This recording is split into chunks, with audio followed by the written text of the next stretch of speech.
আবু হুরায়রা রাদিয়াল্লাহু তাআলা আনহু বলেন, রাসূল সাল্লাল্লাহু আলাইহি ওয়াসাল্লাম বলেছেন, ইয়াকুলুল আবদি মালি মালি ওয়া ইন্না মালাহু মিন মালিহি সালাসা। মানুষ বলে আমার টাকা, আমার টাকা। মানুষ বলে, নিশ্চয় তার মাল, তার টাকা তিন ভাগে বিভক্ত। এক, মা কালা ফাফনা, যেটা খেলো সেটা পেশাব পায়খানা, এটা তার নিজের, খেয়েছে, পেশাব পায়খানা হয়েছে, তবু তার নিজের। দুই, অমা লাবেসা ফাবলা, যেটা পড়লো সেটা পুরাতন করলো, তবু সে নিজে করেছে, এটা তার নিজের। অমা আতা ফাক্তানা, যেটা দিল সেটা জমা হলো, অ্যাকাউন্টে জমা হলো। অ্যাকাউন্ট তাহলে দুনিয়াতেও আছে, আল্লাহরও আছে। যেটা দিল সেটা জমা হলো। এছাড়া যা আছে তা মানুষ নিয়ে নিবে, মানুষ নিবেই।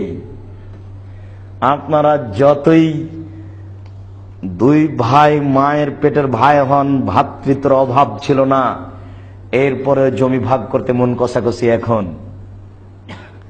দোকান ভাগ করতে সমস্যা, দোকান ভাগ হবেই, মানুষ টাকা ভাগ করে নিবে, যা রেখে যাচ্ছে সেটা তার নয়।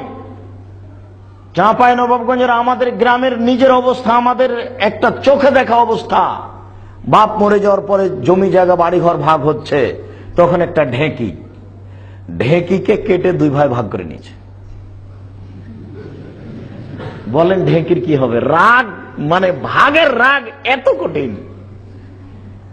দুই ভাইয়ের এক ভাই এখান থেকে চলে যাবে আপনার ওই বেড়ায় উত্তর বাড্ডায়, তখন যে চলে যাবে সে বলছে যে আমার ভাইকে আমার অংশ দিয়ে বিক্রি করে, তার কাছে বিক্রি করে তাকে সুখে যেতে দেবো না,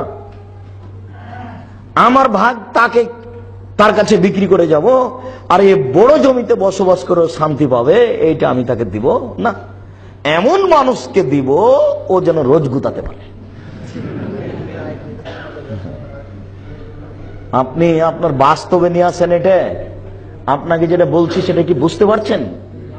তার মানে আপনার বাপ যেটা রেখে গেছে সেটার অবস্থা এই, তাহলে আপনি যেটা রেখে যাচ্ছেন সেটার অবস্থা আরো খারাপ হবে, নিশ্চিত হবে, হবেই হবে। আপনাকে বলা লাগবে না, আপনার উপদেশ নসিহত কিচ্ছু কুলাবে না। দিন যত যাবে পরিস্থিতি তত খারাপ হবে। ব্যতিক্রম দুই একটা, সেটা ভিন্ন কথা। ভালো থেকে দুনিয়া খালি হয়ে যাবে কথা নয়, তবে পরিস্থিতি এটাই। আপনি আপনার বাপের যত ভালো ছেলে, আপনার ছেলে তত আপনার জন্য হবে না, এটা স্বাভাবিক। আপনি ভুল বুঝিয়েন না। আপনি আপনার অর্থ সম্পদকে এইভাবে নিয়ে আসেন, এক, যা খেলেন তা নষ্ট হলো, দুই, যা পড়লেন তা পুরাতন হলো, তিন, যা দান করলে তা জমা হলো। স্ত্রীকে বলে, ছেলে মেয়েকে বলে পরামর্শ করে দানের প্রয়োজন নেই। মাথাতে হিসাব করে নেন, 10 টাকা ইনকাম করলে 2 টাকা দান করবই। 5000 টাকা ইনকাম করলে 200 টাকা দান করবই। 200 টাকা, এটাও আমার একটা সংসার, দান আমার একটা সংসার। শতকরা 90 টাকা, 10 টাকা আমার দানের সংসার, আর 90 টাকা আমার ছেলে মেয়ের সংসার। এভাবে হিসাব করে নেন। শরীয়ত বুঝাতে পারলাম না, এটা আমাদের ব্যর্থতা।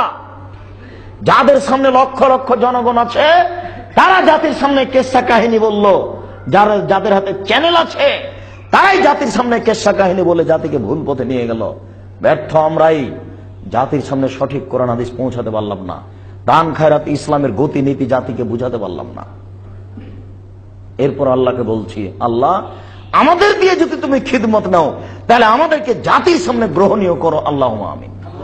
আর আমাদের দিয়ে যদি না চলে, তাহলে এমন মানুষ নিয়ে আসো পৃথিবীতে যারা নির্দ্বিধায় জেল, সুলি, ফাঁসির 5 পয়সা দাম দেবে না, একমাত্র তোমাকে সন্তুষ্ট করার জন্য আল্লাহর দেওয়া বিধান, তোমার দেওয়া বিধান, তোমার রাসূলের দেওয়া বিধান জাতির সামনে পেশ করবে। জাতি বুঝতে পারবে শরীয়ত কি জিনিস, হক বাতিল কি জিনিস। আমাদের ব্যর্থতার কারণে আপনাদের কাছে আমরা শরীয়ত ভালোভাবে পেশ করতে পারলাম না। আবু হুরায়রা রাদিয়াল্লাহু তাআলা আনহু বলেন, ওই হাদিসটা আবার ফিরে নিয়ে আসছি। রাসূল সাল্লাল্লাহু আলাইহি সাল্লাম বলেছেন, আল্লাহ কুল্লি মুসলিম সাদাকা, সবাকে দান করতে হবে। যেমন বলেছেন সবাকে দান করতে হবে, তখন কিছু সাহাবী বলে বসলেন, ফাইনাল মেস্তাতে যদি সবাই না পারে কি করে দান করবে সবাই? কেমন কথা হলো? সবাইকে দান করতে বলছেন কেন আল্লাহ রাসূল? সবাই কি পারবে? তখন আল্লাহ রাসূল বলছেন, ফালইয়ামাল ফি বাইতিন নাস ফায়াতাসাদ্দাকু আন ফারাফসাহু, যে দান করতে পারবে না, যার টাকা নাই, সে যেন মানুষের বাড়িতে কাজ করে। মানুষের বাড়িতে কাজ করে যা পেয়েছে তার কিছু অংশ খাবে, কিছু অংশ দান করবে। এ দেখেন, ভ্যান চালককে দান করতে হবে, দিন মজুরকে দান করতে হবে। তখন সাহাবীগণ বললেন, ফাইনাল মেস্তাতে আল্লাহর নবী, ও যদি মানুষের বাড়িতে কাজ করতে না পারে তাহলে কি হবে? তখন আল্লাহ রাসূল বলছেন, তাহলে অসহায় মানুষের সহযোগিতা করবে, এটাই হবে দান। কিভাবে? একজন ভ্যান চালক ভ্যান নিয়ে যাচ্ছিল, স্পিড ব্রেকারের ওখানে ভ্যানটা ঠেকে গেছে, আর ঠেলে পার করতে পারছে না। আপনি 2 কোটি টাকা দামের গাড়িতে চড়ে যাচ্ছিলেন, দেখলেন ভ্যানটা থেমে আছে। আয় থামো, আয় ড্রাইভার থামো। আপনি গাড়ি থেকে নামেন, নেমে ভ্যানের পিছন দিকে হাত লাগিয়ে ঠেলে ভ্যানটা পার করে দেন। ভুলে গেলেন ওই সেই দিনের কাহিনী, ওই যে অনেক দিন আগে আপনি ক্লাস 3-তে পড়েছিলেন, মনে নেই? জর্জ ওয়াশিংটন একদিন গ্রামে ঘুরছিলেন, দেখলেন কয়েকজন কুলি মিলে একটা মোটা কাঠ গাড়িতে উঠাচ্ছে। পাশে একজন পুলিশ আছে, ও বলছে, তোলো বেটা তোলো, গায়ে জোর নেই, আরো জোরে তোলো, এরকম বলছে। হঠাৎ ইতিমধ্যে চলে এসেছেন জর্জ ওয়াশিংটন, তিনি কাঠটা ধরে ঠেলে দিলেন, দিয়ে বললেন, কাজ করলে মানের হানি হয় না, আমি এদেশের প্রেসিডেন্ট জর্জ ওয়াশিংটন। ওইখানের কথা আপনি ভুলে গেলেন, আপনাকে মনে করার জন্য কথাটা বলছি, আপনার মনে থাকা উচিত। বাদশাহ বলছেন, মোল্লা দো পেয়েছে, জি জাহাপনা, আকাশের দিকে লক্ষ্য করুন। জি করলাম। কিছু দেখলে কি? না তেমন তো কিছু দেখলাম না। 2টো কাক উড়ে গেল, দেখনি? হ্যাঁ তা তো দেখলাম। আচ্ছা ঠিক আছে, বলো এদেশে কতটি কাক আছে? এই দেশে 9,09,999টি কাক আছে। যদি কমে যায় তাহলে আত্মীয় স্বজনের বাড়ি বেড়াতে গেছে, যদি বেশি হয় তাহলে বেড়াতে এসেছে। আচ্ছা আচ্ছা আচ্ছা, ঠিক আছে ঠিক আছে, বলো তো মোল্লা দো পেয়েছে, ওইটা কি? ওটা চৌবাচ্চা জাহাপনা। বলো তো দেখি চৌবাচ্চায় কত পিয়ালা পানি আছে? যদি বলতে না পারো তাহলে তোমার গর্দান যাবে। তা যাক জাহাপনা, তবে প্রশ্ন একদম সোজা। যদি পিয়ালা ওই চৌবাচ্চার সমান হয় 1 পিয়ালা, যদি অর্ধেক হয় 2 পিয়ালা, যদি 4 ভাগের 1 ভাগ হয় 4 পিয়ালা, 8 ভাগের 1 ভাগ 8 পিয়ালা, 16 ভাগের 1 ভাগ হয় 16 পিয়ালা। আরে থামো থামো থামো, তোমাকে মরুগ মুসাল্লাম খাওয়াবো। আপনার মনে করার জন্য এই ঘটনাটা শোনালাম, যে আপনার মনে হওয়া উচিত। মনে পড়ে না এরকম একটা ঘটনা? মনে পড়া তো উচিত। মনে পড়লো না কেন? এই ছেলে আবুল কাসেম ফজলুল হক, দুরন্ত ডান পিঠে ছেলে, বই তুলে আর ছুড়ে মারে। চট করে ছেলের পিতা হাত ধরে বলছে, কি ব্যাপার, বই ছুড়ে মারছো কেন? বলে, আব্বা এই সব বই দিয়ে আমার কি হবে? কি হবে মানে? পড়া হয়ে গেছে? জি পড়া হয়ে গেছে। বলো দেখি 10-এর পাতায় কি আছে, 20-এর পাতায় কি আছে, 30-এর পাতায় কি আছে? হুবাহু ছেলে বলতে লাগলো। তখন পিতা বললেন, হ্যাঁ তুমি একদিন মানুষের মতো মানুষ হবে। আপনাকে স্মরণ করার জন্য আমি বলে দিচ্ছি, বড় মনে থাকবে না কেন? জর্জ ওয়াশিংটন যদি কুলির সাথে কাজ করতে পারে, তাহলে 2 কোটি টাকা দামের গাড়ি থেকে নেমে ও ভ্যানটা ঠেলে দিতে পারবে না কেন? দিতেই হবে, দেওয়া উচিত।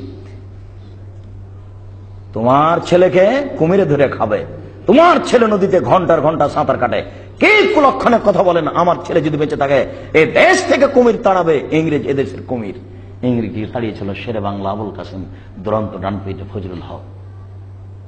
সম্মানিত উপস্থিতি, 2 কোটি টাকা দামের গাড়ি থেকে নেমে ভ্যানটা ঠেলে পার করে দিতে হবে, তাহলে অসহায় মানুষের সহযোগিতা করা হলো, নেকি হবে।